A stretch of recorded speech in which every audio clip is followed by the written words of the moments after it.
Welcome, nocturnal wanderers, to our shadowed pilgrimage through the mist-cloaked corridors and time-worn stone walls of medieval monasteries.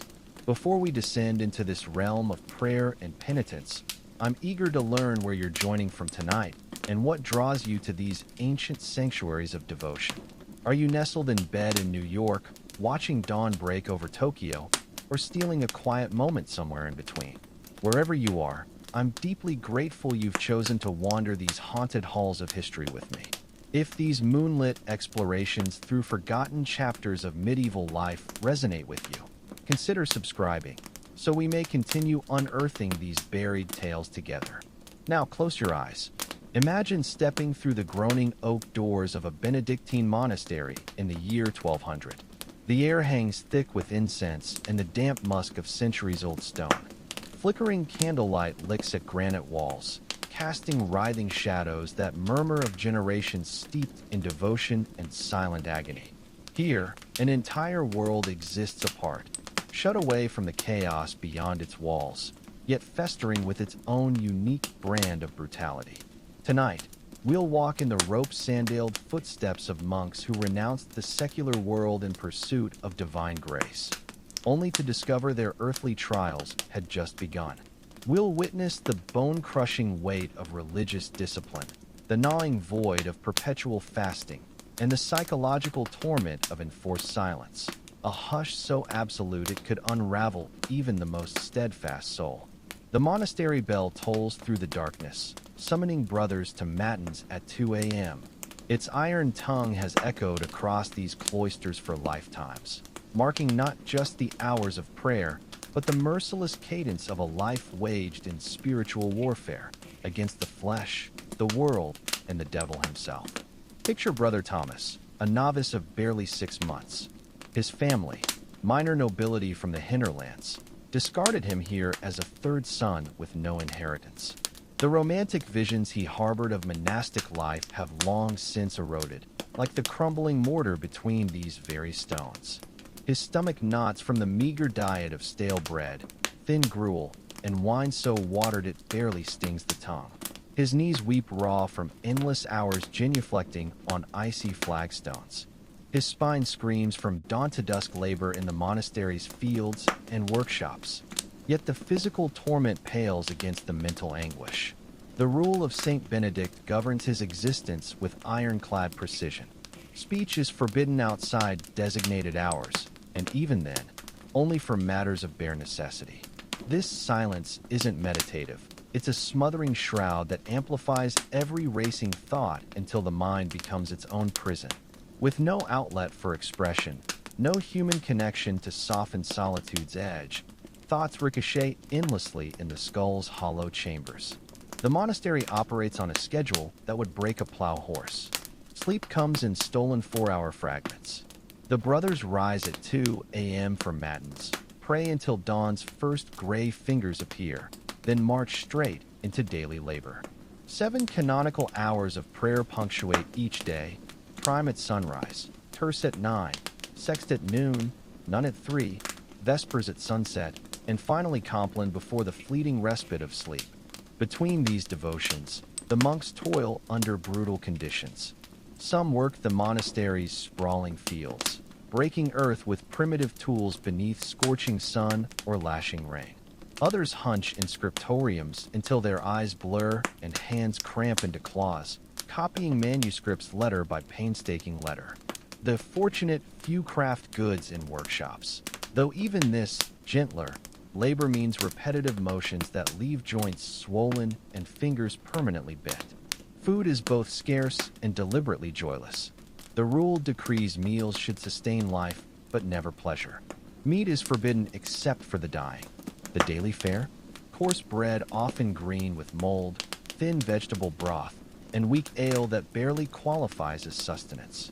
During fasting periods, frequent as they are, these meager rations dwindle to starvation levels. Many monks develop the sunken, hollow-eyed look of the chronically malnourished. Clothing offers neither comfort nor protection. Each monk owns 2 rough woolen habits, usually crawling with lice. In winter, unheated stone buildings become iceboxes where breath hangs in clouds, and ink freezes solid. Chilblains and frostbite are common. In summer, the heavy wool turns into a sweat-drenched prison, breeding rashes and infections. Medical care is medieval in the truest sense. The monastery's infirmarian relies on bloodletting, questionable herbal remedies, and prayers to saints. Serious illnesses often mean slow, agonizing deaths. The graveyard fills steadily with brothers who succumb to ailments easily treated today. Yet the cruelest cut? The total surrender of autonomy. Every decision, from when to sleep to how to spend each breath, is dictated by the rule and enforced by the abbot's absolute authority. To question this is not just disobedience, it's heresy. Punishments range from public flogging to solitary confinement on bread and water, or expulsion into a world that no longer has space for failed monks. The psychological toll shatters minds. Some monks slip into catatonic depression, weeping silently between prayers. Others spiral into religious mania, claiming visions and divine messages that border on hallucination. A few suffer complete breakdowns, restrained to prevent self-harm or violence. Consider Brother Marcus, a 20-year veteran whose devotion curdled into obsession. He began seeing demons in every shadow, convinced his brothers were Satan's agents. Refusing food, certain it was poisoned, he was confined to a cell where he spent his final days clawing prayers into stone with bleeding fingernails, screaming warnings of the apocalypse. The monastery's hierarchy breeds its own cruelties. The abbot, often appointed for political ties over spiritual merit, wields power to make feudal lords blush. Beneath him, officials enforce discipline with sadistic zeal. The cellarer controls all food, weaponizing hunger. The novice master breaks new arrivals through calculated humiliation. Senior monks, twisted by decades of suffering, often torment juniors with vicious glee. Corporal punishment isn't just accepted, it's holy. Public floggings are routine, with monks taking turns lashing each other until blood ribbons down their backs. Private mortification goes further. Hair shirts lined with metal spikes, chains that bite into flesh, deliberate exposure to extreme cold. These aren't seen as excesses. They're sacred disciplines to emulate Christ's suffering. Isolation compounds the misery.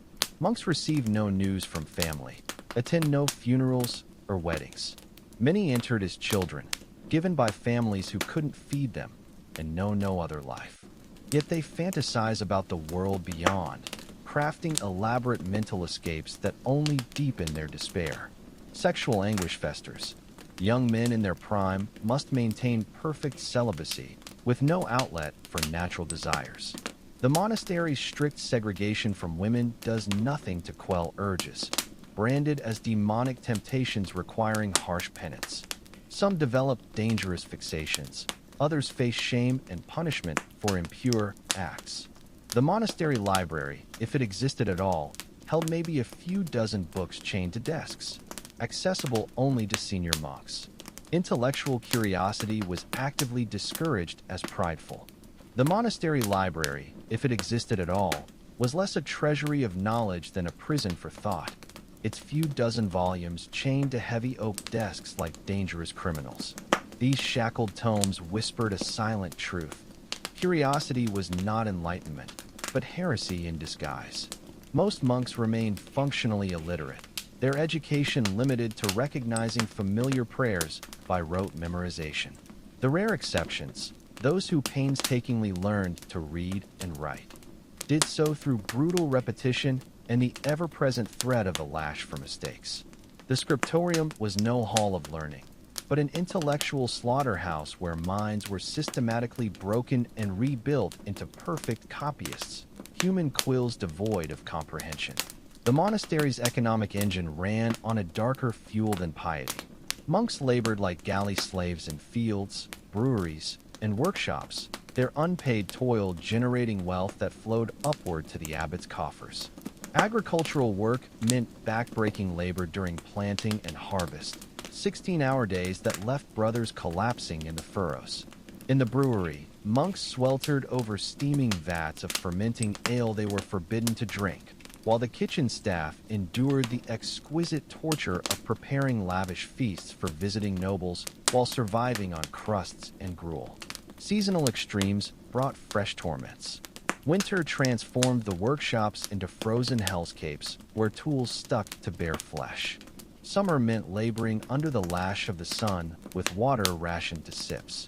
The monastery's relationship with the outside world was a masterclass in hypocrisy, welcoming wealthy pilgrims who paid handsomely for prayers to shorten purgatory stays, while the monks who performed these rituals knew they were peddling spiritual snake oil. Disease outbreaks ravaged the cloistered community with terrifying efficiency. When plague or typhus breached the walls, it spread like wildfire through shared dormitories and unsanitary infirmaries. Mortality rates could exceed 50% during bad years. Survivors emerged permanently scarred, not just physically, but having watched brothers die in agony, while primitive treatments, like bloodletting, only hastened the end. The ultimate betrayal came when monks realized their decades of sacrifice had been for nothing. After years of starvation, sleep deprivation, and self-flagellation, many found no divine consolation, only hollow silence where God's voice should have been. Some developed scrupulosity, an obsessive fear of sin that transformed every thought into potential damnation. Others embraced nihilism, seeing their suffering as meaningless theater performed for an absent deity. The monastery's disciplinary system was a masterpiece of psychological warfare. Brother Thomas's minor infraction, asking for parchment during silent hours, earned him naked prostration before the entire community during meals. The punishment escalated to complete social isolation. No speech, no eye contact, no participation in prayers. After 3 days in this sensory deprivation, he began questioning his own sanity. Physical punishments were engineered to break both body and spirit. The scourge, a leather whip tipped with metal barbs, was used for both self-flagellation and disciplinary beatings. Brother Marcus received 50 lashes for hoarding cheese, forced to thank God between strokes as the barbs flayed his back. The message was clear: pain was purification, and gratitude should accompany agony. The confessional became another torture chamber. Brother Francis's admission of impure thoughts about a village woman spiraled into months of humiliating interrogation. The confessor, Father Benedict, demanded increasingly graphic details under the guise of spiritual cleansing, revealing his own voyeuristic obsessions. To refuse answering was disobedience. To comply was psychological self-annihilation. For serious offenses, monks faced the House of Correction, a lightless stone crypt where prisoners were fed bread and water until they broke. Brother William emerged after 3 months with white hair and a permanent stutter, so thoroughly reprogrammed that he became the monastery's most zealous enforcer. The daily schedule itself was torture by routine. The 2 a.m. Matins bell ripped monks from sleep, herding them into freezing chapels where they stood for hours on numb feet. Between the 8 daily prayer services came relentless labor, punching over manuscripts until spines curved permanently, or laboring in fields until hands bled. The Latin prayers became meaningless sounds, their hypnotic repetition designed to suppress independent thought. In the scriptorium, perfection was demanded at the cost of sanity. When Brother Edmund made a single error copying a psalm, he was forced to restart the entire manuscript, 3 months of work obliterated in an instant. The monastery's wealth flowed from such coerced labor.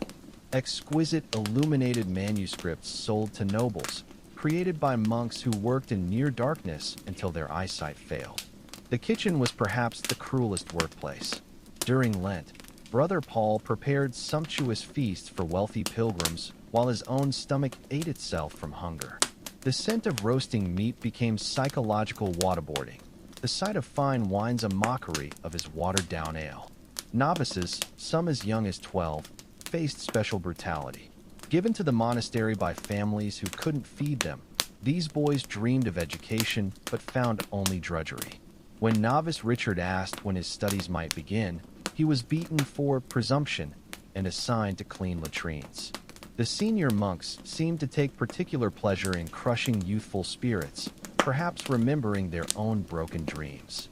Medical care was often worse than the ailments. Brother Lawrence's tuberculosis was treated with bloodletting that left him too weak to stand. When his condition worsened, it was deemed a test of faith. Pain-relieving herbs from the monastery's own garden were withheld as spiritually dangerous. He died coughing up blood as brothers prayed over him, his agony reframed as holy suffering. The library's locked doors symbolized the monastery's war on knowledge. While preserving select texts, the monks systematically destroyed anything challenging church doctrine. Brother Marcus watched in horror as passages about human dignity were scrubbed from philosophical works, biblical verses about God's love replaced with fire and brimstone alternatives. This wasn't preservation, it was intellectual genocide. The monastery's justice system was a grotesque parody of divine judgment, a kangaroo court where accusations materialized from shadows and punishment preceded any pretense of investigation. In the chapter house, where these farcical proceedings unfolded, men's fates were decided not by evidence, but by the abbot's shifting whims and the whispered intrigues of senior monks. Brother Martin learned this brutal truth when accused of stealing wine from the cellar, a charge based solely on the testimony of a monk who owed him 3 months' wages from the scriptorium. Despite his vehement protests and the complete absence of physical proof, the verdict came swift as a headsman's axe. 6 months in the stone cistern beneath the infirmary, where groundwater seeped through cracks and rats grew bold with hunger. The actual thief, a favorite of the abbot, continued pilfering with impunity while Martin's fingers turned gangrenous from the damp. The psychological toll of this capricious cruelty manifested in increasingly disturbing ways among the brotherhood. Some monks developed paranoid rituals, touching each wall 7 times before entering the chapel, or whispering secret words to ward off false accusations. Others retreated into catatonia, their bodies present but minds utterly vacant, like empty reliquaries waiting for sainthood that would never come. Brother Gabriel's transformation was particularly chilling. Once a vibrant scholar who composed hymns that made hardened warriors weep, he gradually became a hollow-eyed automaton. His speech reduced to monosyllabic responses, his meals left half-eaten unless a fellow brother spoon-fed him like an infant. When concerned monks tried to rouse him from this waking death, he'd simply stare through them with pupils so dilated they seemed pools of ink in which the monastery had drowned his soul. Death within these walls brought no dignity, only fresh humiliations. When monks succumbed to the cumulative ravages of starvation, overwork, and disease, their passing was framed as holy examples. Yet the reality was far more macabre. Brother Stephen's slow demise from what modern physicians would recognize as scurvy and kidney failure became a perverse teaching moment. As he wasted away, skeletal hands clutching at rotted gums, brothers were compelled to visit his pallet and praise his devotion in enduring such suffering. His whispered pleas for water went unanswered, his obvious agony reinterpreted as spiritual triumph. Even in death, control remained absolute. Deceased monks' meager possessions, a spare rosary, a well-worn breviary, were confiscated and scrutinized for signs of forbidden individuality.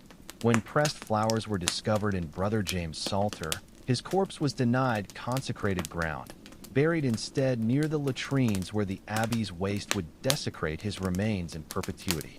The monastery's educational system was a particularly insidious instrument of oppression. While ostensibly teaching reading and writing, its true purpose was imprinting obedience through rote memorization of approved texts. Young monks learned letters not to access wisdom, but to copy mind-numbing repetitions of the rule and selected psalms until their hands cramped around quills. Any spark of independent thought was extinguished with the same ruthless efficiency as one might smother a candle flame during Lenten vigils. In the rare instances where a monk demonstrated dangerous intellectual promise, like Brother Augustine, who dared correlate lunar cycles with harvest yields, corrective measures were swift and severe. After being caught sketching astronomical observations, Augustine spent 40 nights locked in the bell tower during winter, his hands bound to prevent writing. He emerged with frostbitten fingers and a broken spirit, his once brilliant mind reduced to reciting approved catechisms without comprehension. The scriptorium's true function became apparent to Brother Marcus after 3 years of copying. While producing beautiful illuminated manuscripts for wealthy patrons, the monks were simultaneously erasing uncomfortable truths from antiquity. He watched in mounting horror as a senior scribe deliberately altered a passage from Augustine's Confessions, changing love and do what you will to obey and do what you're told, before sending the corrupted text to a noble patron. This wasn't preservation of knowledge. It was systematic intellectual butchery. Medical care followed similar patterns of willful ignorance. The infirmarian, Brother Clement, practiced a brutal parody of healing where the severity of treatment corresponded inversely to its effectiveness. A monk with a simple fever would be bled until faint, while a brother with a compound fracture might receive nothing but extra prayers and a hair shirt to humble his flesh. The underlying philosophy was clear. Physical suffering was spiritually beneficial, and any attempt to alleviate it was suspect. When an outbreak of dysentery swept through the dormitories, Clement's response typified this lethal ideology. Rather than isolating the sick or improving sanitation, he ordered increased fasting and mandated that afflicted monks stand for all prayer services, claiming their uncontrollable diarrhea during Vespers demonstrated proper humility before God. 5 brothers died of dehydration before the abbot, whose private quarters remained unaffected, permitted small beer to be served. The monastery's economic exploitation extended beyond its walls through a web of feudal obligations and spiritual extortion. Peasant farmers working monastic lands surrendered half their harvest while being told this indentured servitude guaranteed their salvation. Wealthy families paid exorbitant sums for perpetual prayers, the monastic equivalent of celestial insurance policies where monks became spiritual actuaries calculating years off purgatory. This financial engine powered a stark hierarchy within the cloister itself. While ordinary monks starved on 1,200 calories of gruel and black bread daily, the abbot and his inner circle enjoyed private kitchens producing spiced meats, fresh fish, and fine wines. Brother Timothy, assigned to serve in the abbot's quarters, described silver platters of roasted peacock returning barely touched to the kitchens, while simultaneously, 2 novices in the infirmary succumbed to complications from scurvy. The sexual repression mandated by monastic vows created pathologies that festered in the shadows. Pubescent oblates, children given to the monastery as young as 7, were particularly vulnerable to predation by frustrated senior monks. When Brother Elias was caught initiating a novice into special night prayers, the punishment fell not on the perpetrator but the victim. The 12-year-old was transferred to a distant priory while Elias received only 3 days' penance. This institutional protection of abusers created an environment where predation flourished under the guise of spiritual guidance. For those monks who struggled with natural desires in good faith, the psychological toll was devastating. Brother Michael developed a compulsive ritual of washing his hands until they bled after experiencing nocturnal emissions. Another, Brother Silas, became convinced his reflection in the baptismal font was Satan mocking him, a delusion that eventually required physical restraint after he tried to gouge out his own eyes during compline. The monastery's architectural design reinforced this totalitarian control at every turn. Narrow corridors funneled monks into supervised spaces, while blind stairwells created surveillance dead zones where informants could lurk. The chapter house's acoustics amplified whispers to the abbot's seat while distorting a defendant's speech, a physical manifestation of the power imbalance at every trial.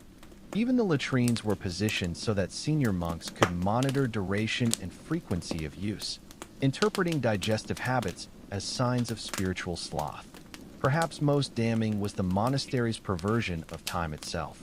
The canonical hours didn't merely structure the day, they fractured it into meaningless segments, preventing any sustained thought or activity beyond rote obedience. The constant interruption of sleep, with midnight matins followed by 5 a.m. lauds, induced a state of chronic exhaustion that modern interrogators would recognize as ideal for breaking resistance. Monks moved through their days in a daze, too weary to question why copying the same psalms for the 10th time mattered more than feeding starving peasants outside their walls. The monastery's library stood as a grotesque monument to intellectual imprisonment, its chained books symbolic of fettered minds. Far from being sanctuaries of learning, these scriptoriums operated as ideological re-education camps where knowledge was systematically mutilated to serve the church's agenda. Brother Marcus, assigned to transcription duties, discovered the horrifying truth when comparing an original Greek philosophical text with its approved Latin translation. Entire passages advocating free will had been replaced with diatribes about obedience, while sections praising human potential were excised completely, the parchment scraped raw like flesh flayed from bone. This calculated corruption of wisdom extended to every manuscript produced. Scribes worked under strict supervision, their quills moving like prisoners on a chain gang.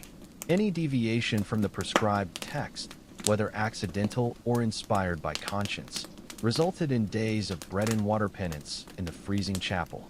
Brother Jerome still bore scars on his writing hand from when an inattentive novice had spilled ink on a nearly completed psalter. The supervising monk had pressed the boy's palm to a candle flame to cauterize his carelessness. The library's physical layout embodied this war on knowledge. Reading desks stood in isolated cubicles where monks could be observed through strategically placed slits in the partitions. Books were chained at awkward angles, forcing strained postures that induced back pain within hours, a deliberate tactic to discourage prolonged study. The cataloging system itself was designed to obfuscate, with philosophical texts scattered between agricultural manuals and devotional works, making coherent research impossible without senior approval. For the rare monk who managed to access and censored material, the consequences were severe. When Brother Anselm was discovered reading an unexpurgated copy of Aristotle's Ethics by moonlight, his punishment became legendary. The offending book was burned before the assembled community while Anselm stood barefoot in the snow for 12 hours, his feet turning black with frostbite. The abbot then ordered every 10th monk to strike Anselm's back with the scourge, a calculated atrocity ensuring the victim's peers shared culpability in his torture. The monastery's approach to science and medicine revealed similar institutional sadism. Ancient medical texts describing germ theory or herbal remedies were labeled dangerous speculation, while demonstrably lethal practices like bloodletting remained dogma. When an outbreak of ergot poisoning struck the monastery fields, Brother Physician insisted the convulsions and gangrenous limbs were divine chastisement rather than contaminated rye, resulting in 16 preventable deaths before the harvest was finally burned. Novices suffered special intellectual abuse. Bright-eyed boys who entered hoping for education found themselves subjected to a pedagogical process more akin to brainwashing. Their first lesson, endlessly repeated through childhood, was that curiosity equaled pride, the deadliest of sins. One particularly gifted 12-year-old, sent by his merchant father to become literate, made the mistake of asking why certain stars moved differently. His reward was a month copying "Fools pursue celestial mysteries, while the wise contemplate their sins" 5,000 times, the repetitive writing cramping his hand into a claw-like deformity that never fully straightened. The monastery's economic exploitation of knowledge was particularly galling. While monks produced exquisitely illuminated manuscripts worth a king's ransom, they were forbidden to read their own creations. The scriptorium's masterpieces, Bibles with gold leaf illustrations, philosophical compendiums with intricate marginalia, were sold to wealthy patrons while their creators remained functionally illiterate. Brother Illuminator, who painted stunning miniatures for 30 years, died without ever comprehending the Latin words he so beautifully decorated. Medical training followed similarly cruel patterns. The infirmarian's apprentice learned through trial and lethal error, His first solo bloodletting accidentally, severing an artery, his first bone setting resulting in gangrene. When these mistakes proved fatal, the deaths were framed as the patient's spiritual failings rather than the practitioner's incompetence. After losing 3 brothers to improperly measured hemlock doses, the apprentice himself succumbed to despair, hanging himself from the bell tower rope with a note reading, "God prefers my errors corrected." The monastery's war on intellectual freedom extended beyond its walls through control of local education. Village priests, themselves products of monastic schools, preached that too much learning makes men mad, while the rare literate peasant was viewed with suspicion. When a blacksmith's son taught himself to read using discarded psalters, the local prior had the boy's left thumb severed, lest he write what should not be written. This systematic cultivation of ignorance ensured the peasantry remained dependent on monastic interpretation of scripture and law. Even recreation became ideological indoctrination.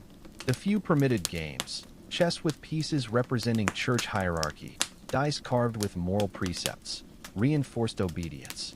When brothers played traditional folk songs on reed pipes during harvest, the instruments were confiscated and burned as pagan influences.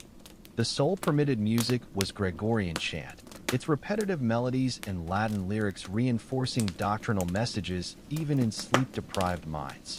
The psychological impact of this intellectual starvation manifested in disturbing ways. Some monks developed elaborate fantasy worlds.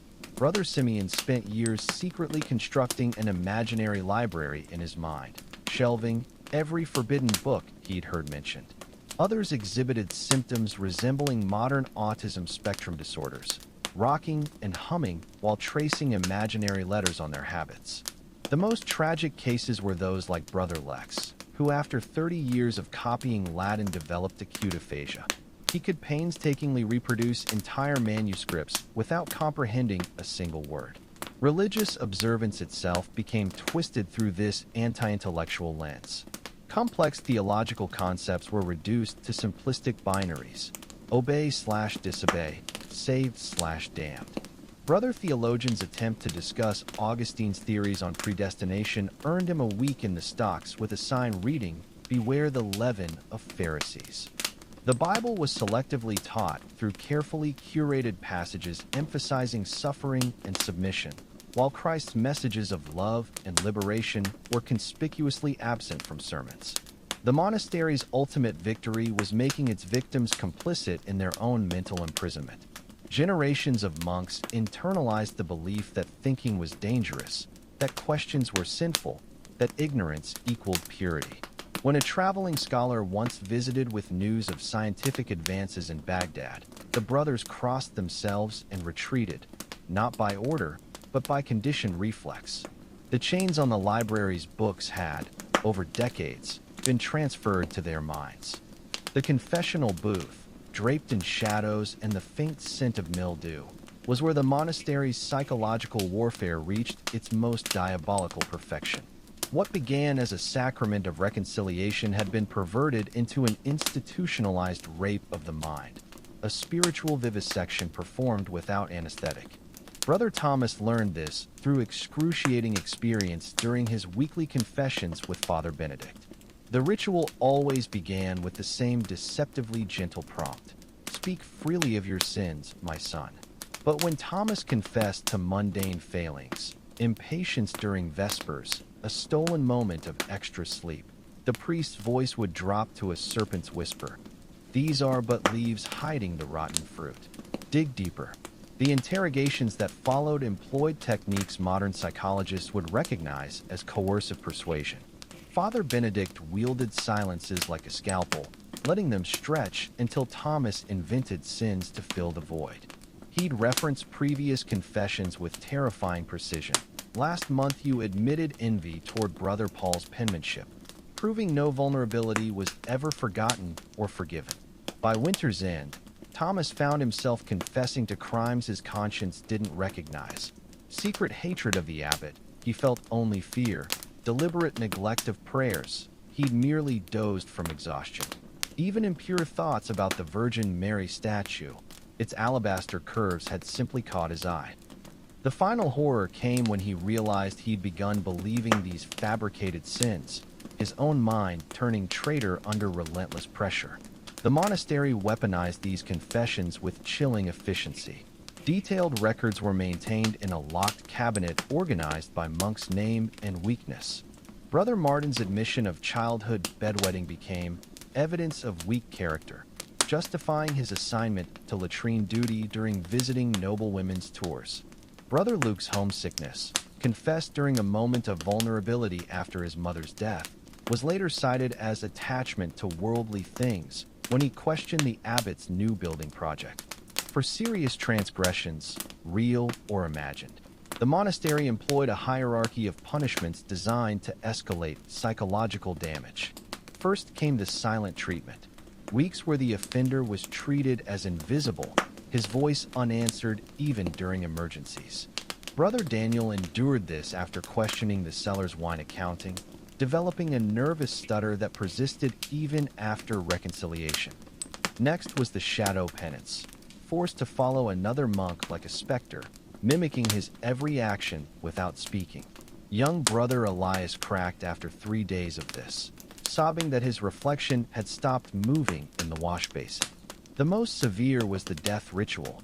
The offender was laid in a coffin during Vespers while the abbot recited his funeral rites. After 6 hours in the pitch-black box, even strong men emerged babbling about having seen hell. The monastery's manipulation of time created another layer of psychological control. The liturgical calendar's endless cycles of fasts and feasts destroyed normal temporal perception. Without seasons or family milestones, monks lost the ability to gauge years passing. Elderly brothers often couldn't say whether they'd been cloistered 20 years or 30. This temporal dislocation made escape seem inconceivable. The outside world became as distant as the moon. Sleep deprivation was institutionalized through the nocturnal offices. Waking at 2 a.m. for matins, then again at 5 a.m. for lauds, ensured monks existed in a permanent fog of exhaustion. Brother Physician, who'd studied in Moorish Spain, once suggested allowing uninterrupted sleep for the sick, and found himself assigned to clean the latrines with his bare hands for a month. The abbey understood.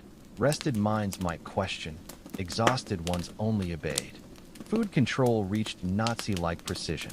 The official ration, 1,100 calories of gruel, black bread, and watered wine, was calculated to maintain functioning but docile bodies. During special penances, this could drop to 800 calories while work demands increased. Brother Steward kept detailed ledgers tracking each monk's intake like a farmer fattening livestock. Except here the goal was maintaining the precise level of weakness that prevented rebellion. The monastery's architectural sadism rivaled any modern prison. Cloisters were designed with uneven paving stones to trip daydreamers. Refectory benches were deliberately uncomfortable, slanted forward to increase back strain during interminable mealtime readings. Even the chapel's acoustics were weaponized. Whispers near the abbot's stall amplified while penitents' voices dissipated, creating a literal imbalance of power. Medical care was perhaps the purest expression of institutional malice. The infirmary's cures were calibrated to maximize suffering. Brother Infirmarian took pride in his bone-setting technique, slow traction without anesthesia, because pain purifies. When Brother Carpenter's hand was crushed by a falling beam, the treatment, amputation with a rusty saw and boiling oil, became a week-long spectacle of edifying suffering for younger monks. The abbey's economic exploitation would shame modern sweatshops. Monks produced goods worth thousands, illuminated manuscripts, silver chalices, fine woolens, while owning nothing. Their labor funded the abbot's political bribes and luxurious lifestyle. When Brother Tallow, a master candle maker, developed lung disease from years of breathing fumes, he was moved to the dying ward while his apprentice, just 12, inherited both his workshop and impending illness. Sexual repression bred its own horrors. Young monks experiencing nocturnal emissions were forced to wear soiled habits as humiliation. Brother Celibate, caught touching himself in the bath, had his hands bound to his belt for a year, leading to such severe muscle atrophy he couldn't feed himself. The abbey's darkest secret was its underground penitential brothel, where attractive novices served senior clergy under the guise of testing their chastity. The education system perfected thought control. Novices memorized the rule until they could recite it backwards, but reading was taught using texts where every third word was missing, training them to accept incoherence as normal. When young Brother Inquisitive asked why the Bible forbade sewing two fabrics together but allowed mixed fiber priestly vestments, his tongue was branded with a hot crucifix to cauterize his heresy. Perhaps most devastating was the monastery's corruption of death itself. Dying monks were denied pain relief lest it cloud their final accounting before God. Their last moments became pedagogical theater. Brother Dying's agonized thrashing reinterpreted as spiritual warfare for the edification of spectators. Corpses were stripped and inspected for signs of hidden sanctity or sin. A mole might be venerated as a stigmata, while calloused hands could condemn a brother as too attached to earthly labors. The monastery's library was a gilded cage for the mind, its chained manuscripts less a treasury of wisdom than a display of intellectual taxidermy. Each leather-bound volume sat shackled to its oaken lectern like a dangerous beast, the iron links whispering a silent warning. Knowledge was not power here, but contraband. Brother Scribe, whose trembling hands had copied 37 psalters over 2 decades, discovered the true cost of this system when he accidentally left a droplet of sweat on a vellum page.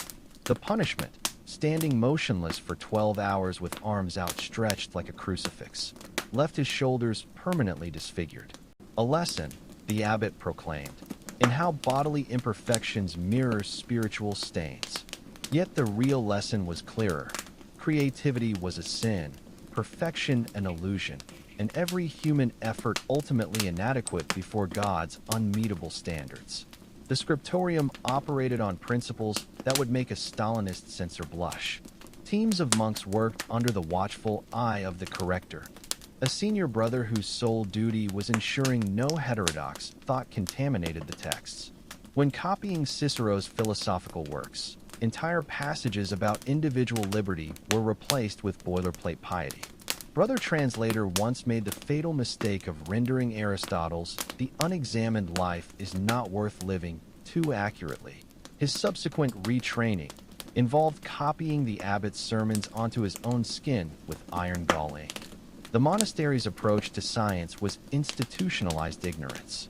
Medical texts describing germ theory were labeled Moorish heresies, while astrology and numerology passed as cutting-edge science. Brother Apothecary's experiments with willow bark tea, an effective painkiller, were halted when the abbot declared suffering was God's scalpel for the soul. The resulting treatment for fever, bloodletting followed by a hair shirt and night-long vigils, killed more patients than the diseases themselves. Education was another exercise in controlled stupidity. Novices learned reading through texts where every fifth word was omitted, training them to accept incoherence as divine mystery. When young Brother Inquisitive noticed discrepancies between biblical genealogies, his reward was a month copying "Doubt is the rust of faith" 10,000 times, the repetition leaving his writing hand clawed and twitching. The few who showed intellectual promise were systematically broken. Brother Grammarian, who reconstructed lost Latin tenses, was reassigned to muck out stables until he forgot his pride. The monastery's economic operations revealed its true priorities. While monks starved, the abbot sold indulgences to wealthy nobles at prices that would purchase entire villages. The scriptorium's masterpiece, a jewel-encrusted gospel book, took 12 monks 5 years to complete, its gold leaf worth enough to feed the monastery for a decade. Yet its creator, Brother Illuminator, died blind and malnourished, his final request for an extra blanket denied as luxurious thinking. Sexual repression bred pathologies worthy of Freud's darkest case studies. Brother Chase developed a compulsive ritual of scrubbing his genitals with lye after nocturnal emissions, while Brother Purity became convinced his reflection in the baptismal font was the devil mimicking him. The abbey's solution? Assign them to share a cell so each could monitor the other's spiritual hygiene. A prescription that ended with Brother Purity attempting to exorcise his roommate with a sharpened crucifix. Medical care was medieval in the most literal sense.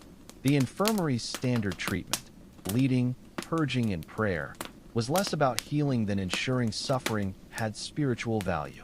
When Brother Farmer's scythe accident severed his tendon, Brother Barber declared the wound too clean for salvation and packed it with dung to encourage humbling infection. The resulting gangrene necessitated amputation without anesthesia, a procedure the abbot ordered performed in the chapel so all could learn from his holy screams. The monastery's architectural sadism reached Baroque levels of cruelty. Dormitory windows were designed to create perpetual drafts, to remind us of the breath of God. The refectory's acoustics amplified the sound of chewing to grotesque levels, turning meals into auditory torture for brothers with sensitive hearing. Even the latrines were engineered for discomfort. Stone seats angled to ensure users would slide off unless constantly tensing their thighs. A mortification of the flesh during even this most private act. Time itself became a weapon in the abbey's arsenal. The liturgical calendar's endless rotations of fasts and feasts destroyed natural circadian rhythms. Brother Chronicler, tasked with maintaining the monastery's official history, discovered the abbot had erased 7 years from the records during a scandal, leaving dozens of monks suddenly older than their documented ages, their missing years a gnawing existential void. The psychological toll manifested in increasingly bizarre coping mechanisms. Brother Cartographer spent years drawing an imaginary monastery where books were unchained and questions welcomed, his discovered sketches earning him a week in the well with only rats for company. Brother Listmaker compulsively recorded every word spoken to him each day, convinced his salvation depended on remembering every slight and instruction. When his parchments were discovered, the abbot made him eat them page by page as nutrition for his pride. Perhaps most damning was the monastery's corruption of death itself. Dying brothers were denied even basic comfort lest it cloud their final reckoning. Brother Dying's last hours became a theater of suffering, his pleas for water denied as the abbot lectured on Christ's thirst on the cross. The corpse was then stripped and inspected for signs. A mole might be venerated as stigmata, while work-calloused hands could condemn him as too attached to earthly toil. In this way, even death offered no escape from the abbey's judgment. The library's final irony was visible only to those who looked closely at its chained treasures. The very manuscripts monks were forbidden to read contained the seeds of the abbey's eventual downfall, classical arguments for liberty, scientific proofs of a rational universe, heretical questions about divine justice. The chains weren't to protect knowledge from thieves, but to protect power from knowledge. And in that realization, for those few monks who reached it, lay the first faint spark of rebellion. The monastery's novitiate program was a systematic dismantling of childhood, a 12-year spiritual boot camp designed to break boys into obedient instruments of the church. Young oblates, some no older than 7 when their families sold them to the cloister, awoke each morning to the sound of the novice master's cane tapping against their cots, a woodpecker of doom announcing another day of calculated torment.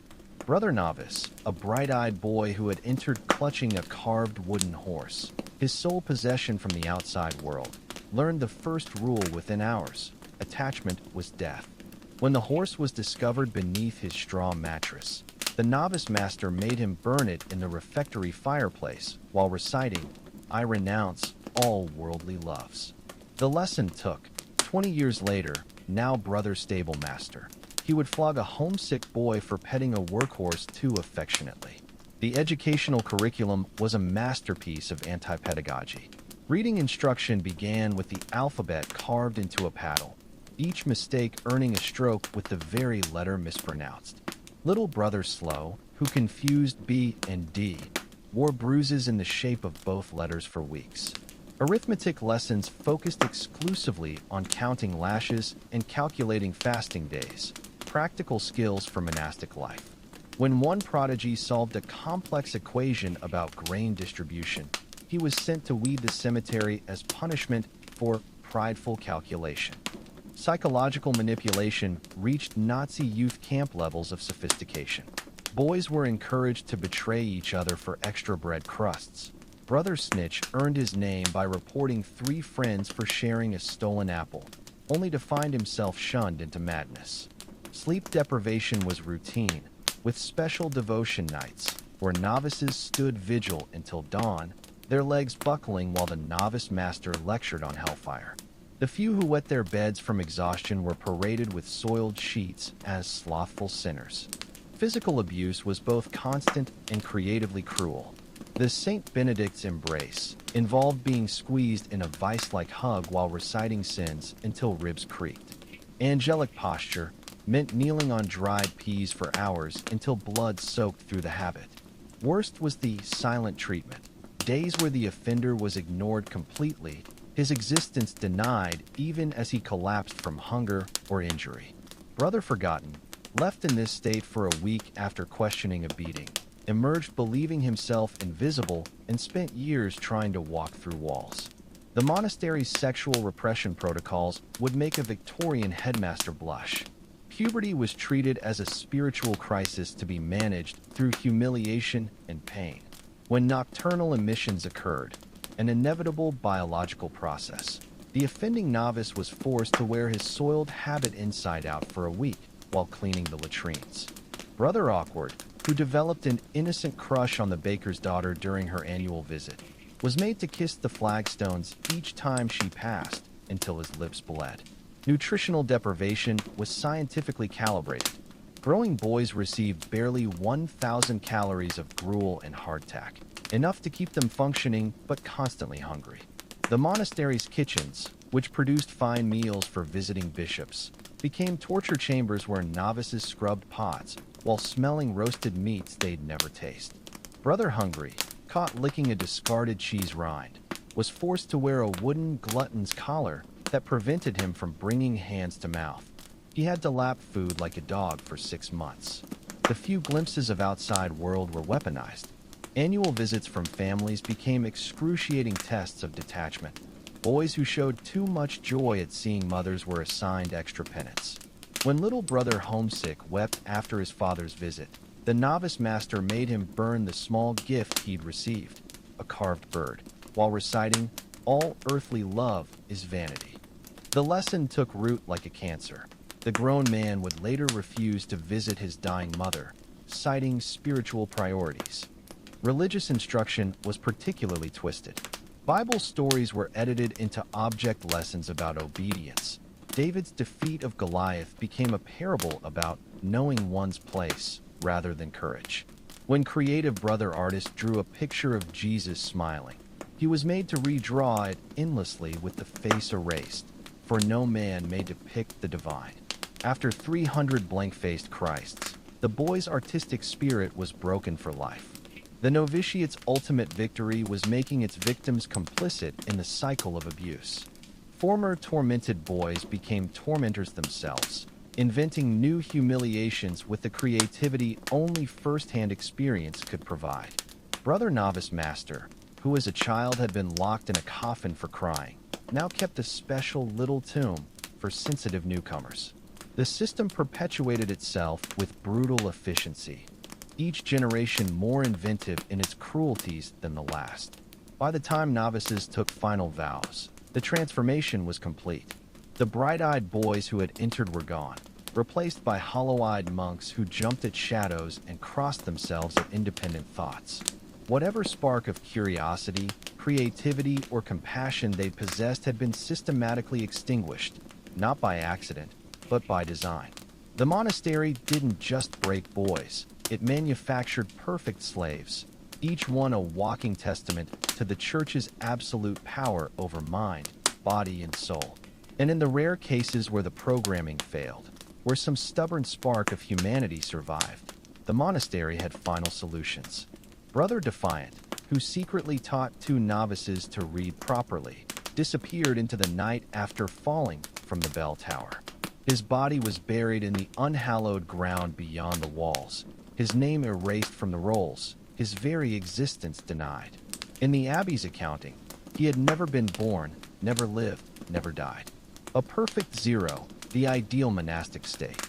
The monastery's infirmary was a charnel house disguised as a place of healing, its whitewashed walls stained yellow with the breath of the dying, the scent of putrefying flesh barely masked by bundles of dried sage hanging from the rafters. Here, the abbey's most sadistic alchemy transformed simple ailments into ordeals of salvation, where suffering was not relieved but curated like precious relics. Brother Infirmarian, a failed barber surgeon whose hands shook too violently for bloodletting, had found his true calling in this theater of medical horrors. His signature treatment, the Four Humors Purge, required patients to ingest emetics, laxatives, and diuretics simultaneously while being bled from multiple limbs. When young Brother Anemic fainted during the procedure, he was revived with vinegar to the nostrils and forced to complete the regimen, his vomit and excrement collected in silver bowls to assess spiritual corruption. The infirmary's pharmacy was a monument to willful ignorance. Shelves groaned under jars of powdered unicorn horn, actually goat bone, dried salamanders, moth larvae, and the prized mummy flesh, rotting pork wrapped in linen. Brother Herbalist, who'd once suggested actual medicinal plants might work better, spent 6 months chained to the herb garden as living fertilizer, his ulcerated legs providing nourishment for the very herbs he'd championed. Surgery was performed without anesthesia beyond a leather strap to bite and acquire chanting psalms at deafening volume. Brother Bonesetter took perverse pride in his speed. A compound fracture reduction in 3 minutes flat. The patient screams harmonizing with the choir's De Profundis. Postoperative care consisted of packing wounds with dung to draw out evil humors, a practice that turned simple breaks into gangrenous death sentences. The monastery's approach to mental illness would shame Bedlam's darkest eras. Depressed monks were confined to cheerful cells, painted with garish scenes of hellfire. Anxious brothers underwent trust exercises, locked in coffins until they stopped pounding. Brother Catatonic, who hadn't spoken in 7 years, was paraded at chapter meetings as an exemplar of holy silence. His soiled habit changed quarterly whether needed or not. Palliative care was an oxymoron. Dying brothers were denied even water to purify the soul through thirst, their cracked lips brushed with vinegar-soaked sponges in grotesque parody of Christ's Passion. Brother Dying's final hours became pedagogical theater, the infirmarian pointing out how his jaundiced skin mirrored the gilding on reliquaries, his rattling breath a natural choir of mortality. Death itself was no release. Corpses were strapped upright in the chapel for 3 days of holy watching, families forbidden to claim their loved ones until the body bled black from putrefaction. The infirmary's true function became clear during the Great Plague. While townspeople died in the streets, the monks sealed their gates and practiced spiritual quarantine, praying at safe distance from the walls. When the plague inevitably breached the monastery, the infirmarian declared it God's winnowing fork, separating the wheat of obedient brothers from the chaff of doubters. Treatment consisted of scarlet letters sewn onto habits, P for pride, L for lust, identifying which sin had supposedly invited the disease. Chronic conditions were particularly fertile ground for inventive cruelty. Brother Gout's swollen joints were treated with weekly hammer taps to realign crystalline humors. Brother Blind was made to copy manuscripts by touch alone, his ink-stained fingers creating grotesque smears that were sold to pilgrims as holy blots. Worst was Brother Leper's fate, confined to a hole beneath the latrines where waste dripped on him. His rotting flesh declared a living lesson in mortality. The infirmarian's masterpiece was his chart of correspondences, mapping bodily ailments to spiritual defects. A bunion indicated stubbornness, cured by kneeling on peas, while jaundice signaled greed, treated with gold-flecked emetics. When Brother Scholar noted this contradicted Galenic theory, he He was diagnosed with humor imbalance and prescribed a month of drinking his own urine. Women's health was a special circle of hell. The rare female patients, usually noble women seeking infertility cures, underwent womb stabilization. Smoke blown into the vagina via iron bellows, followed by leeches applied to the cervix. When Lady Baron died screaming during the procedure, the infirmarian recorded it as hysterical reaction to demon expulsion and billed her widower for the leeches. The few actual effective treatments were banned as too merciful. Brother Moore, who trained in Baghdad, secretly used honey poultices and willow bark tea until he was caught stitching a wound with horsehair. His punishment, having his own lips sewn shut with the same thread, left him unable to eat solid food for a year. He eventually hanged himself with a braided suture, his suicide note reading, "Physician, heal thyself." The ultimate irony came during the infirmarian's own decline. When his hands at last grew too shaky even for butchery, the abbot prescribed the same treatments he'd inflicted on others: daily bleedings, forced vomiting, and being strapped to the sinner's wheel to align his vertebrae with God's will. His final days were spent in his own cheerful cell, the once sadistic eyes now staring in mute terror at the hellish murals he'd commissioned, his body rotting alive from bed sores as the brothers took turns lecturing him on spiritual infirmity. As the last breath left his ulcerated lips, the new infirmarian, formerly his star pupil, leaned close to whisper the ultimate diagnosis: pride.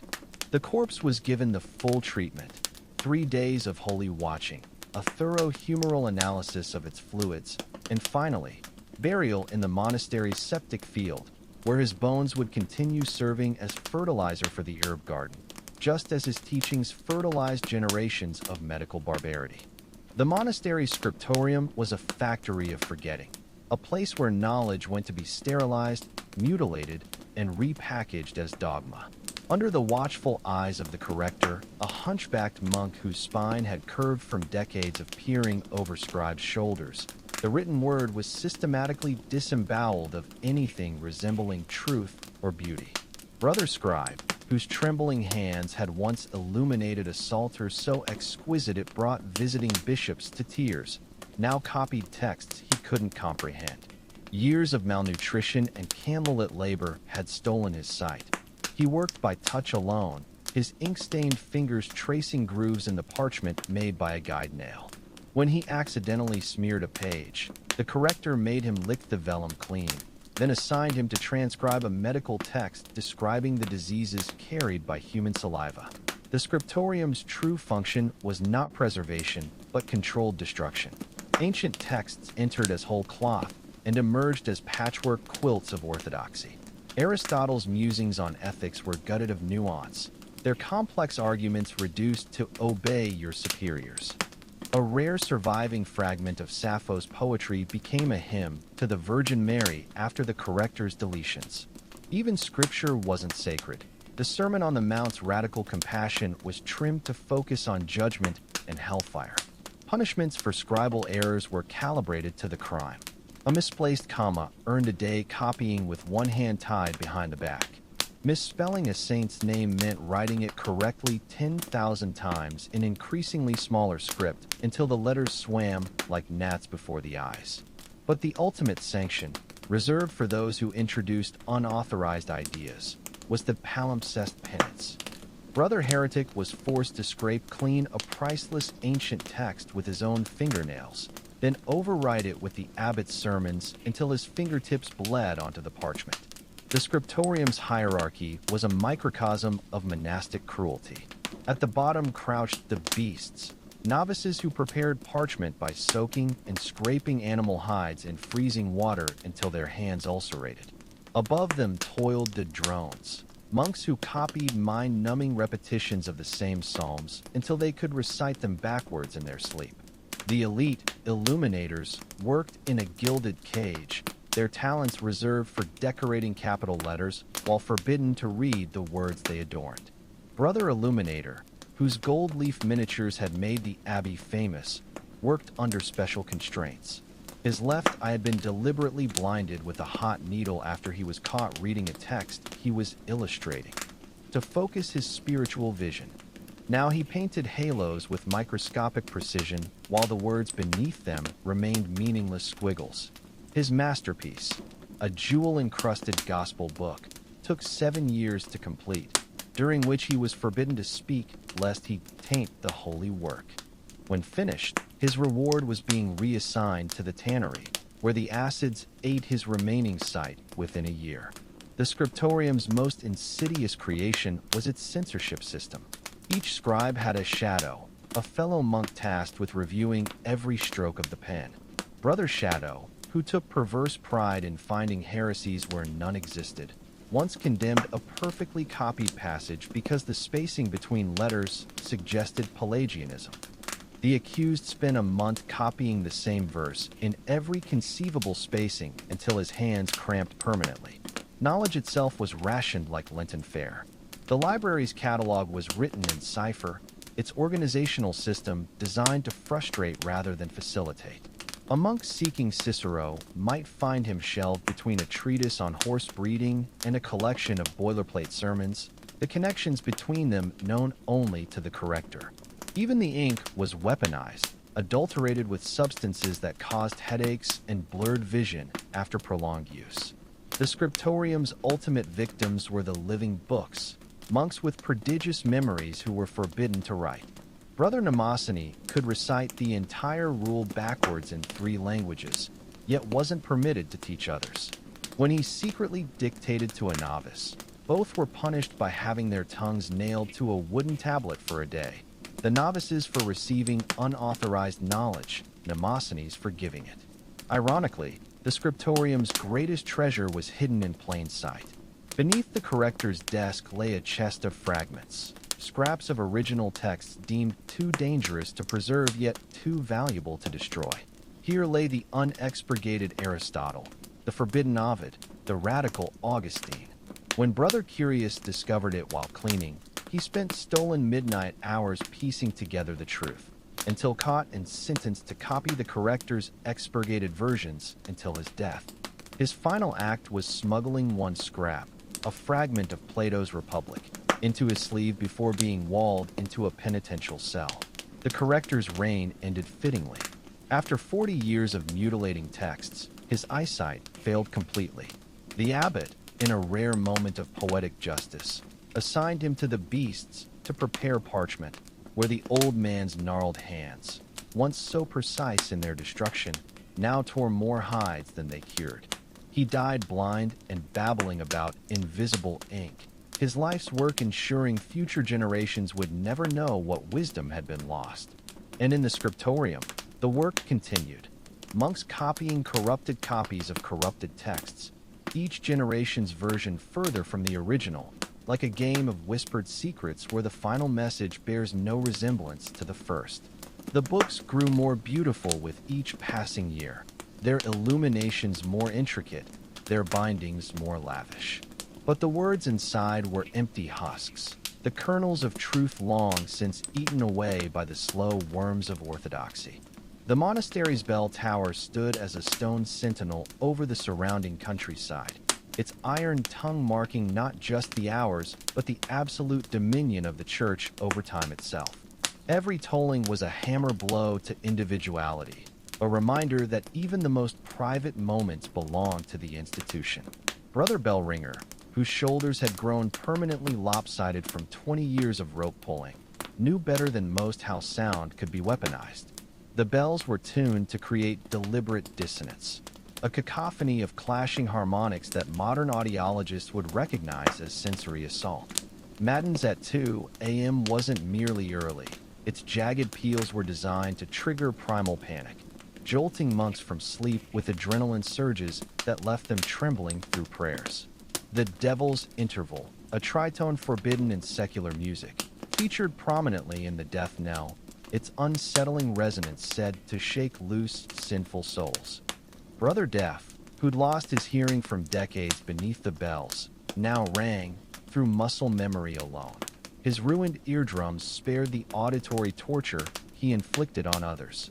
His apprentice, young Brother Ropeburn, learned the hard way that hesitation was fatal when he missed a cue during Easter Vigil, The swinging bell yanked him clean off the platform.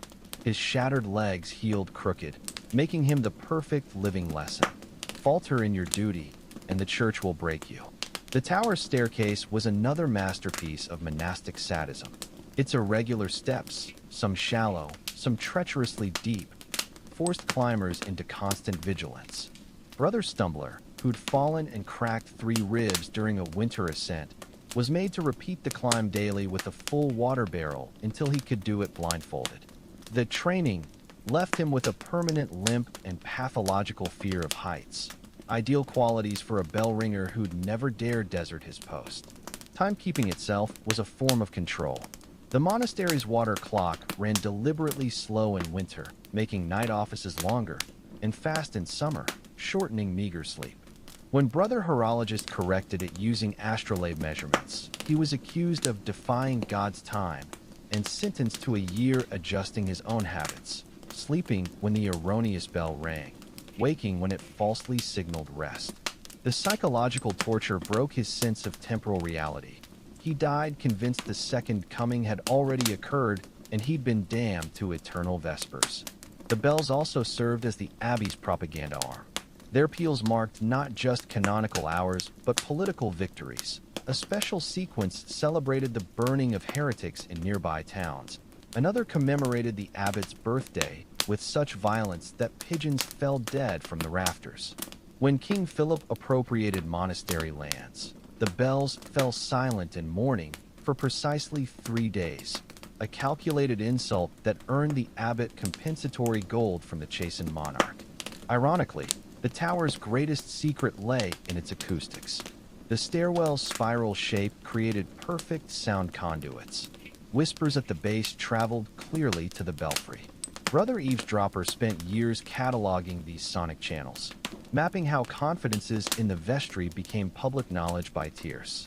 When he tried to warn novices about the surveillance, his punishment was poetic, sealed in the tower's resonance chamber during full peals until his eardrums burst like overripe grapes. The bell metal itself told a darker story. During the Great Famine, the abbot had ordered the village church's bells confiscated and melted down, not for bread as promised, but to cast a massive new tenor bell engraved with his name. When peasants protested, they were shown the molten metal bubbling in the foundry and told it was God's will. The resulting bell, nicknamed Abbot's Ego by the brothers, required 6 men to ring and could be heard 8 miles distant, a sonic monument to institutional greed. Maintenance of the bells was another exercise in controlled suffering. Cleaning the bronze required scaling the icy exterior in winter, where Brother Ice Hands lost 3 fingers to frostbite during one such ordeal. Tuning the massive instruments meant hours of deafening hammer strikes. The blacksmith developed permanent tinnitus that manifested as phantom Latin chanting, driving him to self-flagellation to drown out the non-existent voices. The tower's final horror was its role as execution chamber. Suicide attempts were common among the overworked bell ringers, but the abbey had perfected preventative measures. Brother Noose discovered this when his carefully knotted rope was miraculously found. He spent the next year in the belfry with his hands permanently manacled to the rope, ringing the hours with his entire body weight. His eventual death, crushed beneath the swinging tenor bell, was recorded as holy obedience unto the end. As the centuries passed, the bells grew heavier with symbolic weight. Each new abbot added another, until the tower groaned under their collective mass. Cracks spiderwebbed through the ancient stone, but repairs were deferred, the structural instability serving as a metaphor too perfect to fix. On the day the entire edifice finally collapsed, it took with it 12 bell ringers, their bodies so interwoven with the machinery of control that rescuers couldn't separate flesh from bronze. And in the village below, peasants who'd spent lifetimes waking to the hated bells now found their absence more terrifying than their tyranny. They donated their meager savings to rebuild the tower, begging for the return of the very institution that had oppressed them. Proof that the monastery's greatest achievement wasn't breaking bodies, but shaping souls so completely they couldn't imagine freedom. The new bells, when cast, bore the same inscriptions as the old, a perfect recreation of the prison that had stood before, right down to the cracks in its foundation. The monastery's chapter house was a theater of psychological terror disguised as a hall of justice, its vaulted ceilings amplifying every whisper to a damning crescendo. The abbot's high-back chair positioned so sunlight stabbed directly into defendants' eyes. Here, in this cavern of shadows and slanting light, the rule of Saint Benedict was twisted into a weapon that could flay a man's soul bare without shedding a single drop of blood. Brother accused, standing before the assembled brothers for the crime of melancholic countenance, felt the chapter house's acoustics working against him before he even spoke. His stammered defense, that he'd merely been grieving his dead mother, echoed back at him in distorted fragments, while the abbot's condemnations rang with unnatural clarity. The verdict was never in doubt. 1 month of night offices while standing barefoot on the frozen chapel tiles, his every shiver recorded as evidence of spiritual progress. The chapter house's rituals were calibrated to maximize psychological disintegration. Trials began with the rite of silent accusation, the defendant forced to kneel motionless for hours while monks filed past, each depositing some personal item, a spoon, a rosary, a soiled rag, into a growing pile of evidence that was never examined. By the 3rd hour, even innocent men found themselves mentally composing confessions to match whatever crimes the objects might imply. Brother Scapegoat learned this when 12 brothers testified against him by placing rusted nails on the pile, symbolizing the sharpness of his tongue. Though no specific words were cited, he spent weeks reviewing every conversation he'd ever had, becoming convinced he'd committed some unforgivable slander. His eventual breakdown, confessing to imaginary gossip about long-dead monks, was recorded as a triumph of the disciplinary process. The abbot's interrogation techniques would make a KGB agent blush. He employed holy waterboarding, forcing defendants to recite prayers while water was dripped onto a linen veil stretched over their faces. Brother Waterlogged, accused of falling asleep during vigils, nearly drowned when the veil clogged his nostrils during the credo.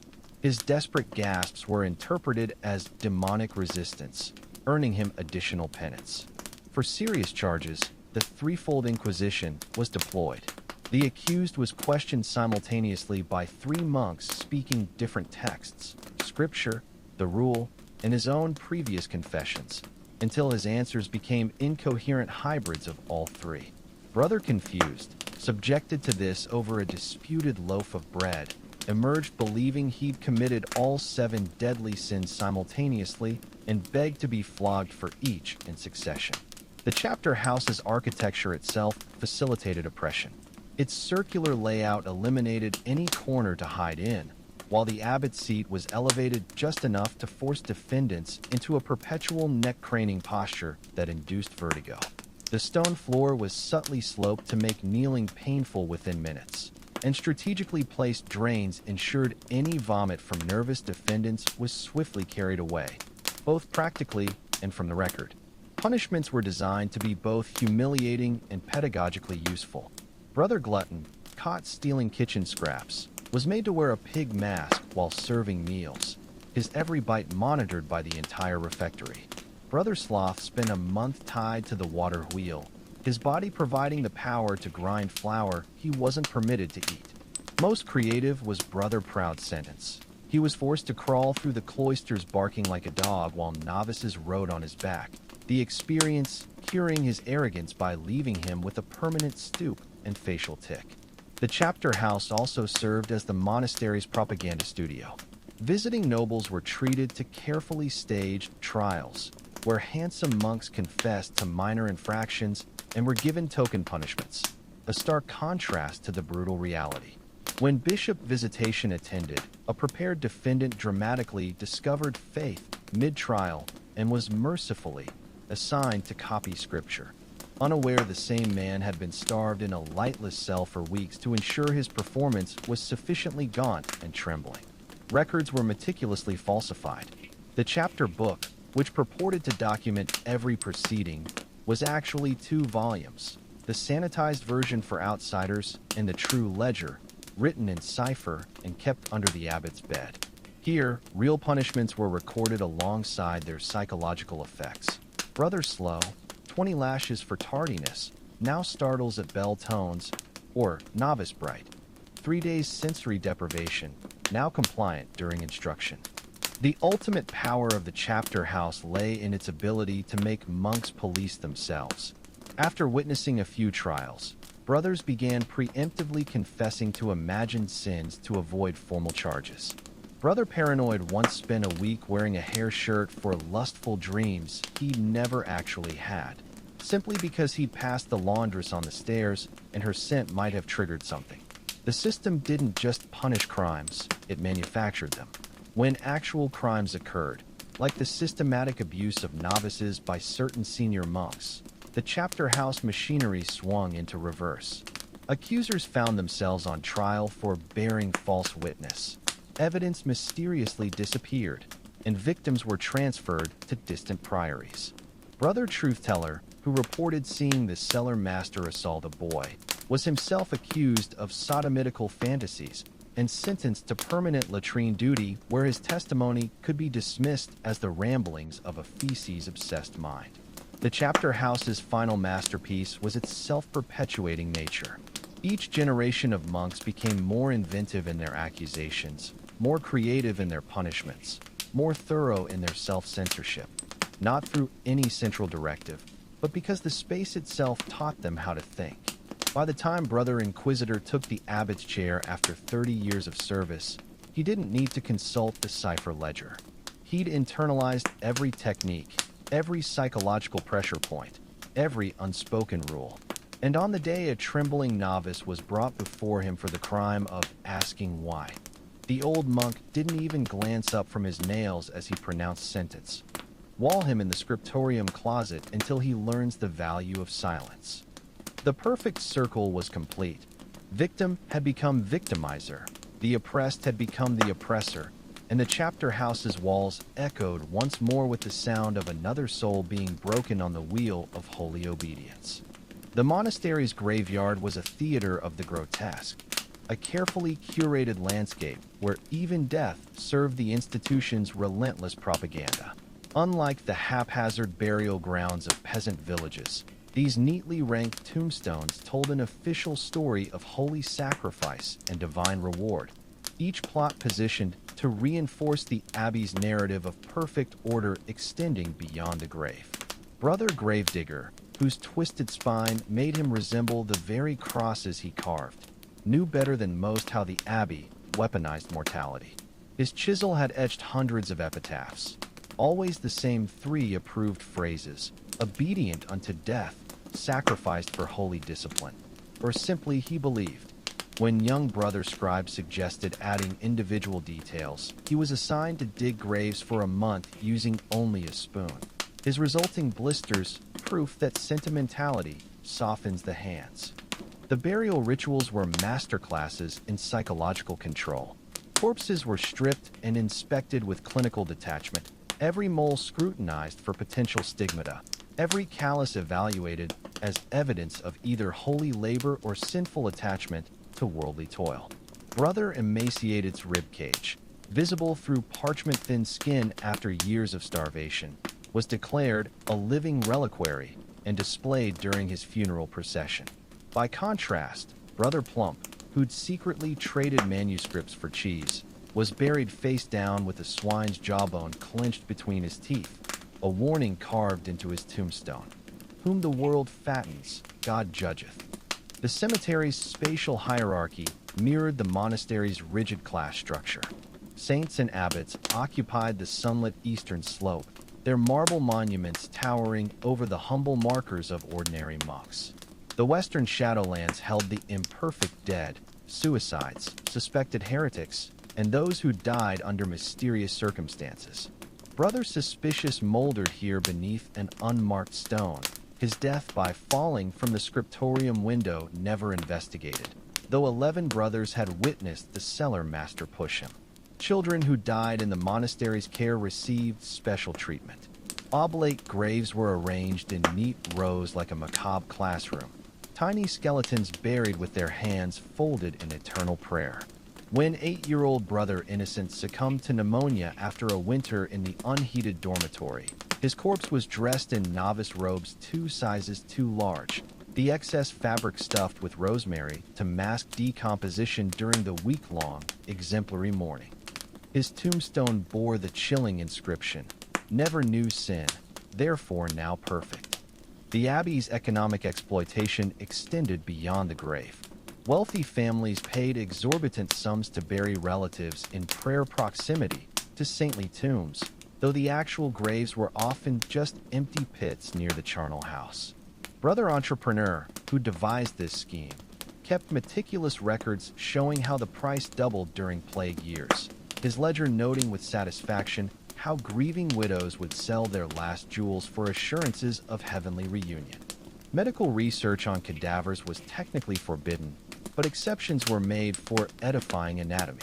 Brother Curious, the monastery's reluctant surgeon, was permitted to dissect only those who died in states of particular suffering, their lesions and infections studied as maps of divine chastisement. When Brother Leper finally expired after years in the latrine dungeon, his body was pickled in brine and displayed in the infirmary as an instructional model, the flesh slowly turning translucent like stained glass over the years. The Day of the Dead brought the cemetery's true purpose into sharp relief. While peasants elsewhere honored ancestors with food and drink, the monks' rituals were carefully staged performances. Bones were exhumed and arranged in didactic tableaus. A skeleton clutching a money bag labeled avarice, another posed with a noose as despair. Brother Artist, who designed these morbid dioramas, eventually went mad from handling so much death, his final work being a skeleton choir, where each skull's jaw moved on strings when the wind blew, singing an eternal silent hymn to mortality. Weathering patterns told another story. The older graves near the chapel walls bore inscriptions worn smooth by centuries of rain. Brother Faithful, Brother Humble, simple names reflecting simpler times. But as one moved toward the newer sections, the epitaphs grew longer and more specific in their condemnations. Here lies Brother Questioner, who doubted his abbot's wisdom, or Brother Gluttonous, who secreted food in his mattress. The stones themselves grew taller and sharper, like accusing fingers pointing toward heaven. Brother Gravedigger's magnum opus was the Last Judgment Wall, a sprawling fresco where skeletons climbed from their tombs toward a mosaic Christ whose eyes followed viewers across the cemetery. Working from sketches provided by the abbot, he positioned each bony figure so that actual graves aligned with their painted counterparts. The effect was uncanny.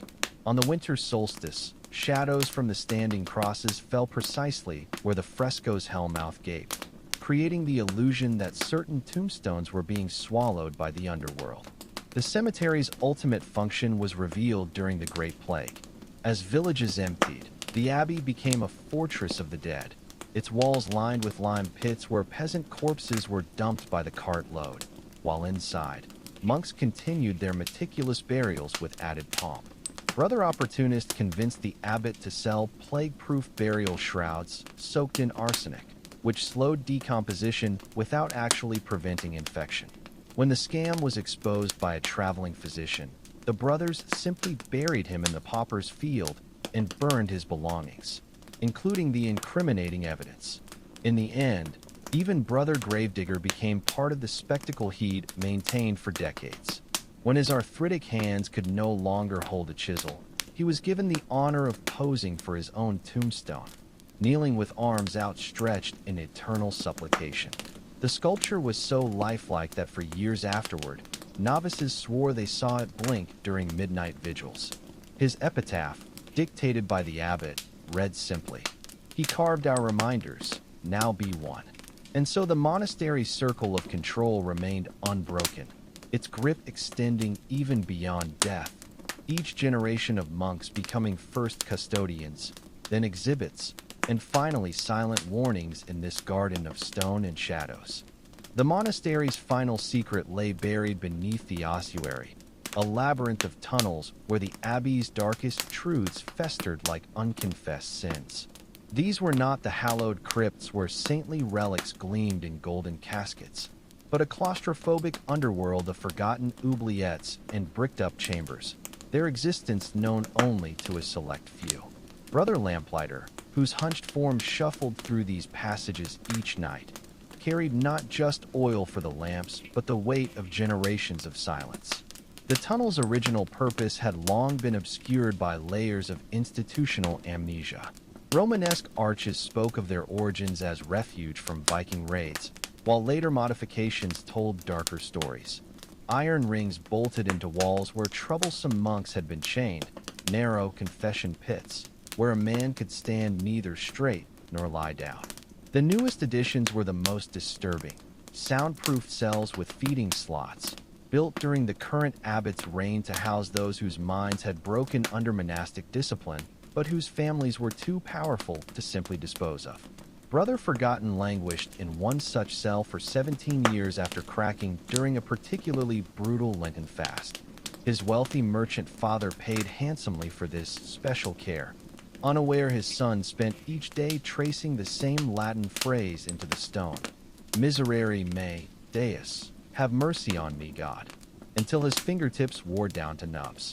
When the father finally died and payment ceased, the abbot ordered the cell sealed with its occupant inside, the last scratching sounds recorded in the ledger as demonic infestation successfully contained. The tunnels served as the monastery's clandestine workshop for forbidden crafts. In a vaulted chamber beneath the brewery, Brother Alchemist pursued his life's work, distilling not gold from lead as legend claimed, but potent drugs from moldy rye and poppy extracts. His obedience elixir, administered to rebellious novices in their watered wine, induced a docile trance state perfect for breaking wills. The side effects, tremors, night terrors, spontaneous weeping, were dutifully recorded in cipher as spiritual breakthroughs. When the alchemist himself developed tolerance to his creations and began questioning orders, a carefully measured overdose sent him to join his test subjects in the cemetery's unmarked section. The tunnel's acoustics created eerie phenomena that fed the abbey's mythology. A particular bend near the old well amplified whispers from the scriptorium 3 stories above, allowing certain monks to divine what texts were being copied through holy intuition. Brother Listener, who discovered this trick as a novice, built an entire career on his apparent clairvoyance, until a careless cough betrayed his method.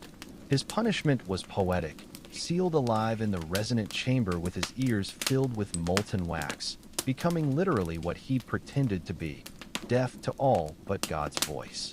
The real treasure of the tunnels wasn't gold or relics, but information. A side chamber held the Liber Non Dignus, Book of the Unworthy, a massive ledger documenting every monk who'd ever been expelled, disgraced, or disappeared. Here, in painstaking detail, were records of Brother Heretic's actual crimes, discovering the abbot's mistress, Brother Truthteller's real offense, exposing the novice's abuse, and hundreds of other inconvenient truths. The book was updated weekly in the abbot's own hand, its pages treated with arsenic to discourage curious readers. Brother Archivist, tasked with maintaining this damning chronicle, eventually succumbed to the poison's cumulative effects, his twitching corpse found bent over an entry about himself. The tunnels also served as the abbey's black market. Behind a false wine cask in the deepest cellar, Brother Entrepreneur ran a thriving trade in forbidden goods.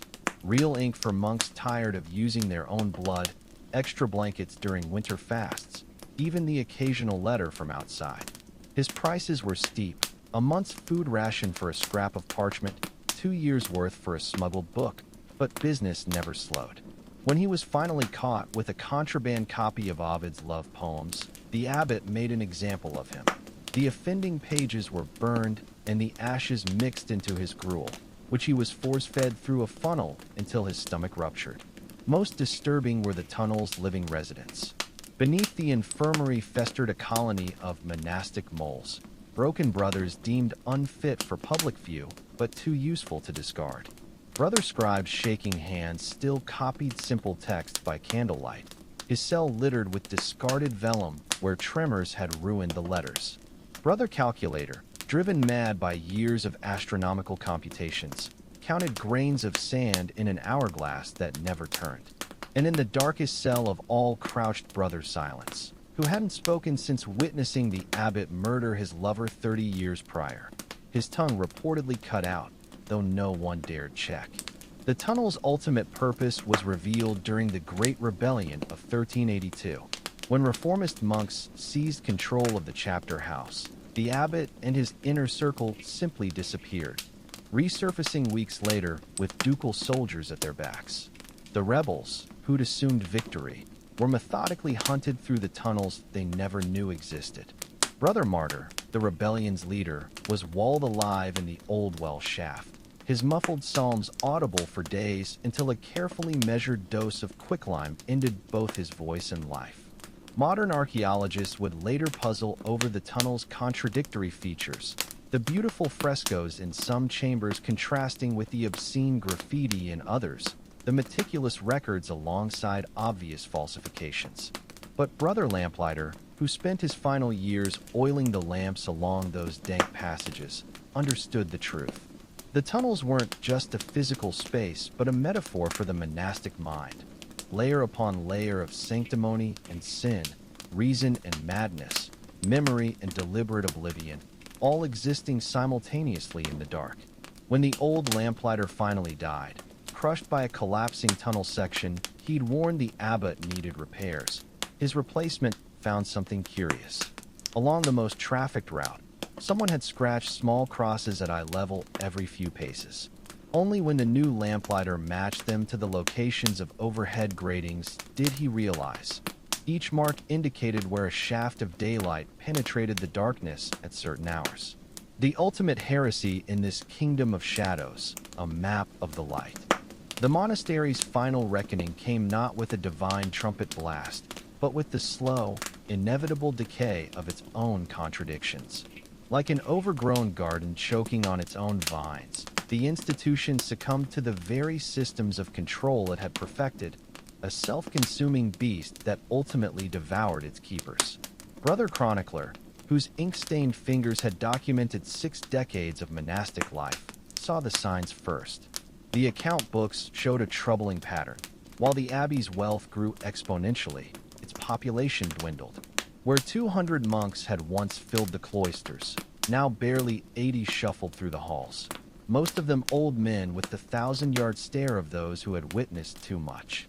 The novitiate stood half empty, its few pale-faced boys flinching at shadows that weren't there. Even the punishments had grown stale through repetition. The same lashings, the same starvation diets, the same isolation cells losing their power to terrify through sheer familiarity. The cracks in the system manifested in small but telling ways. The once immaculate copying standards slipped. Illuminated manuscripts now featured hidden doodles in the margins, a monk hanging from a gallows here, an abbot with donkey ears there. The carefully maintained silence of the refectory was broken by sudden, unexplained laughter that no amount of discipline could eradicate. Most disturbing were the nighttime sounds, not the expected murmurs of forbidden conversation, but something far worse, silence. The brothers had stopped whispering in the dark, stopped sharing secrets, stopped caring enough to rebel. Brother Infirmarian's records told the grimmest tale. Where monks had once died heroic, if fictional, deaths described as spiritual warfare or holy sacrifice. Now the causes were bluntly biological. Ruptured stomach from forced feeding, sepsis from self-flagellation wounds, starvation compounded by dementia. The elaborate theater of monastic death had given way to something far more banal, senescence. The last recorded case of demonic possession turned out to be a stroke victim. The final holy stigmatic was just a diabetic with untreated foot ulcers. The abbey's economic engine began sputtering. Pilgrims no longer paid premium prices for prayers when cheaper indulgences could be had in town. The once vaunted scriptorium products gathered dust as secular workshops produced cheaper, if less holy, books. Even the monastery's famed relics lost their luster. When the finger bone of Saint Benedict, was examined by a visiting bishop's physician, it was revealed to be a deer's knucklebone. The abbot's furious denials only accelerated the decline. Discipline unraveled in increasingly bizarre ways. Brother disillusioned, tasked with flogging a novice, instead dropped the whip and walked out the gates. An act so incomprehensible it took 3 days before anyone reported him missing. The cellar master, caught stealing wine, openly laughed during his punishment and quoted scripture about hypocrites. Most shocking of all, when Brother Ancient, a 90-year-old monk who had spent 70 years in silent obedience, was caught teaching novices actual church history rather than the abbey's approved version. He simply smiled beatifically when confronted and said, "I'm too old to fear hell." The final collapse came from an unexpected quarter, the choir.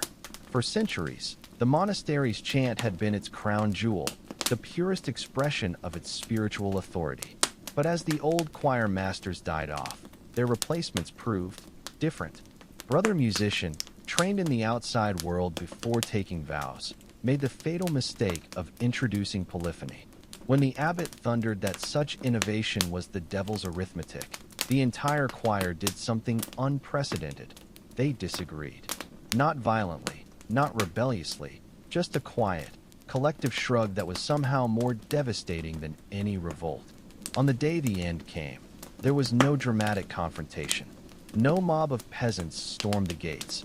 No king's men came to confiscate property.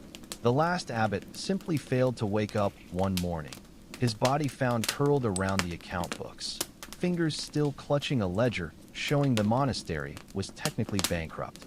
The remaining monks went through the motions of a funeral, but when the time came to seal his tomb, someone noticed the inscription he'd commissioned years earlier.